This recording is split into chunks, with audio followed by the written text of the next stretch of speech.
काल तामिळनाडूमध्ये परत एकदा हाय व्होल्टेज ड्रामा बघायला मिळाला। आपल्या सगळ्यांना माहिती आहे की जोसेफ विजय यांना जी बहुमत पाहिजे होतं त्या बहुमताचा आकडा त्यांनी गाठला अशा बातम्या आल्या। त्यानंतर ते स्वतः लोकभवनमध्ये गेले, राज्यपालांना भेटले, राज्यपालांना त्यांनी आपल्याकडे असलेल्या पाठिंब्याची पत्र दिली, राज्यपालांनी त्यांचं अभिनंदन केलं, त्यांना सांगितलं की उद्या सकाळी 11 वाजता शपथ घ्या।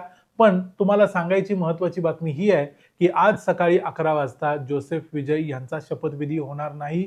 याचं कारण असं नाही आहे की त्यांना आज शपथ घ्यायची नाही आहे, याचं कारण असं आहे की त्यांच्याकडे अजूनही बहुमत नाही।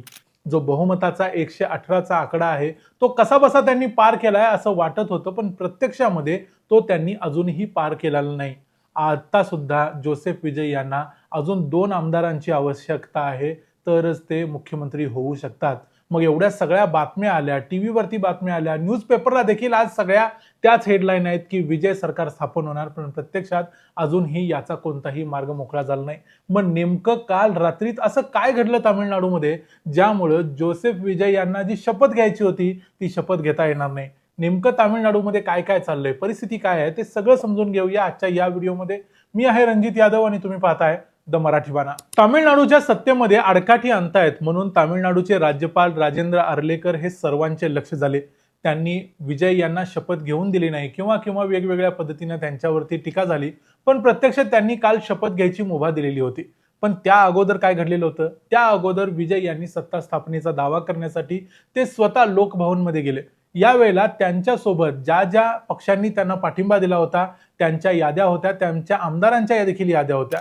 म्हणजे विजय याच्या टीव्हीके पक्षाची 107 आमदार, काँग्रेसचे 5 आमदार, सीपीआयचे 2 आमदार, सीपीएमचे 2 आमदार, असे एकूण म्हटले तरी 116 आमदारांची यादी होती आणि 2 आमदारांचा पाठिंबा त्यांना होता असं त्यांनी तिथं राज्यपालांना सांगितलं आणि सांगितलं की त्यांची यादी आमच्याकडे अजून यायची आहे आणि त्यांचं ऑफिशियल जे लेटर असायला पाहिजे की आमचा तुम्हाला पाठिंबा आहे असं सांगणारं लेटर, ते आता सध्या माझ्याकडे नाही आहे, पण थोड्या वेळानंतर व्हीसीकेचे जे प्रमुख आहेत थिरुमालवन ते तुम्हाला ती यादी पाठवून देतील असं त्यांनी सांगितलं। राज्यपालांनी त्यांचं अभिनंदन केलं। राज्यपाल म्हणाले ठीक आहे, थोड्या वेळानं जर मला व्हीसीकेची ती यादी मिळाली तर तुम्ही शपथ उद्या सकाळी 11 वाजता घ्यायला हरकत नाही। त्यानंतर मग बातम्या आल्या, सगळीकडे न्यूज फ्लॅश झाली। विजय यांचं अभिनंदन अनेकांनी केलं, त्यांनी देखील चाहत्यांना सांगितलं, त्यांचे चाहते रडायला लागले वगैरे वगैरे नेहमीप्रमाणे। मग आता 118 लोकांची यादी राज्यपालांच्या हातात येणार म्हणून राज्यपालांनी देखील यामध्ये कोणती आडकाठी आलेली नाही, सगळं काही ठीक झालं। पण प्रत्यक्ष राज्यपालांना व्हीसीकेच्या यादीची अपेक्षा होती की ती रात्री आली पाहिजे, पण प्रत्यक्षात व्हीसीकेनं रात्री ती यादी पाठवली नाही। आणि असं नाही की यादी रात्री पाठवायची राहून गेली आणि सकाळी पाठवतील। प्रत्यक्षात व्हीसीकेचे जे प्रमुख आहेत थिरुमावालवन यांनी सांगितलं की आमचा टीव्हीकेला सपोर्ट नाही, विजय यांना आता तरी सपोर्ट देत नाही।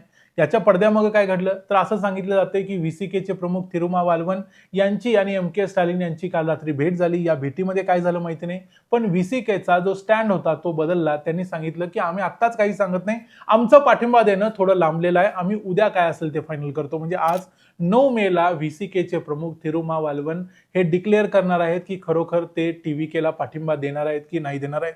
त्यामुळे आज मुख्यमंत्र्यांचा जो शपथविधी होणार होता तो होणार नाही। आता सध्या अजून देखील विजय यांच्याकडे पूर्ण बहुमत नाही आणि त्यामुळे त्यांना मुख्यमंत्री पदाची शपथ घेता येत नाही।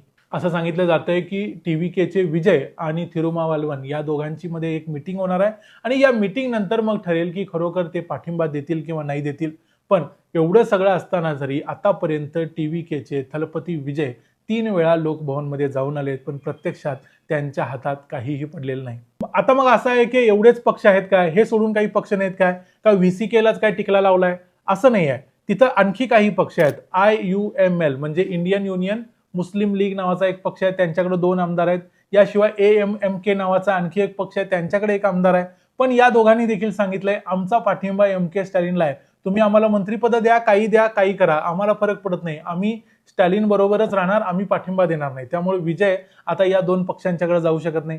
त्यांना शेवटचा एकच पर्याय राहिलाय तो म्हणजे व्हीसीके, कारण व्हीसीके कडून सोडून दुसऱ्याकडे कुणाला जायला कुठला पक्षच शिल्लक राहिला नाही तामिळनाडूमध्ये जो पाठिंबा देईल। कारण तुम्हाला अगोदर सांगितलंय की PMK नावाचा जो पक्ष आहे तो पाठिंबा देणार नाही, बीजेपीचा पाठिंबा विजय मागणार नाही, असा सगळा डेडलॉक तयार झालाय। व्हीसीके कडून पाठिंबा कसंही करून पाया पडून घ्यायला पाहिजे आणि ती परिस्थिती निर्माण झाल्यामुळे अशाही काही बातम्या सांगितल्या जात आहेत ज्यामध्ये असं सांगितलं जाते की व्हीसीकेचे प्रमुख असणारे थिरुमावालवन म्हणतायत की आम्हाला डेप्युटी सीएमची म्हणजे उपमुख्यमंत्री पदाची पोस्ट द्या। तरच आम्ही तुम्हाला पाठिंबा देऊ. आता मग प्रश्न असा निर्माण होतो, शेवटपर्यंत व्हीसीके हा पक्ष अडून बसला म्हणून त्यांना उपमुख्यमंत्री पद मिळालं. तर मग सर्वात पहिल्यांदा या आघाडीमध्ये सामील होणाऱ्या काँग्रेसकडे तर 5 आमदार आहेत. सीपीआयकडे 2 आमदार आहेत, सीपीएमकडे 2 आमदार आहेत. त्यांना काय? त्यांना फक्त साधी मंत्रिपदच मिळणार. पण व्हीसीके शेवटपर्यंत अडून बसल्यामुळे त्यांना उपमुख्यमंत्रीपद मिळणार. असं जर झालं तर मग बाकीचे नाराज होणार आणि या नाराजी नाट्यातनं हे कायमचं अस्थिर सरकार तामिळनाडूमध्ये येण्याची शक्यता आहे. म्हणून याच्यावरती काहीतरी तोडगा निघणं गरजेचं आहे आणि हा कॉन्स्टिट्युशनल क्रायसिस सोडवण्याचा प्रयत्न आता सगळ्याच पक्षांनी करण्याची गरज निर्माण झाली. हा फक्त टीव्हीकेचा किंवा विजयचा प्रॉब्लेम राहिला नाही, हा सगळ्या त्या सिस्टीमचा प्रॉब्लेम झालाय आणि तो सगळ्या सिस्टीमनं सोडवणं गरजेचं आहे. आणि एवढं सगळं असताना एक प्रश्न मग वारंवार असा निर्माण होतो की विजय अनेक वेळा आतापर्यंत लोकभवनमध्ये जाऊन आले, त्यांच्याकडे काँग्रेसचा फक्त पाठिंबा असताना गेले, नंतर सीपीआय सीपीएमचा पाठिंबा असताना गेले, पण प्रत्येक वेळेला त्यांच्या हातात काय पडलं नाही. प्रत्येक वेळेला त्यांना असं वाटतंय की 1 दिवसात 2 दिवसामध्ये या सगळ्या गोष्टींचा निर्णय व्हायला पाहिजे. पण प्रत्यक्षात जो कॉन्स्टिट्युशनल क्रायसिस निर्माण झालाय याच्यावरती कॉन्स्टिट्युशनली काहीतरी संविधानिक मार्गाने उत्तर आलं पाहिजे आणि ते उत्तर आणणं फक्त त्यांची एकट्याची जबाबदारी नसताना देखील ते अतिशय घाई करतायत असं दिसतंय. त्यांना मुख्यमंत्री पदाची घाई झालेली आहे असा देखील आरोप त्यांच्यावर मग व्हायला लागलाय आणि तो होणं साहजिकच आहे. कारण काय, त्यांना एकट्यालाच हा प्रश्न सोडवायला पाहिजे असं नाही. हा प्रश्न सोडवण्यासाठी राज्यपालांना देखील 2 पावलं पुढे यावं लागेल, बाकीच्या विरोधी पक्षांना देखील 2 पावलं पुढे यावं लागेल. काही पक्षांना बाहेरून पाठिंबा द्यावा लागला तर तो द्यावा लागेल, कारण या सगळ्या गोष्टी केल्याशिवाय असा एखादा प्रश्न सुटणार नाही. नाहीतर हा डेडलॉक तसाच राहील आणि तामिळनाडूमध्ये कोणतेही सरकार स्थापन होणार नाही. पण या सगळ्यामध्ये विजय अतिशय हतबल झाल्यासारखे दिसत आहेत. वारंवार राज्यपालांना जाऊन भेटतायत आणि तिथून ते मोकळ्या हाताने परत येत आहेत आणि यामुळे त्यांची जी एक सुपरस्टारची प्रतिमा आहे, त्यांची जी एक थलपती कमांडरची प्रतिमा आहे, या प्रतिमेला कुठेतरी तडा जातोय असं सगळ्या लोकांच्या लक्षात येतंय.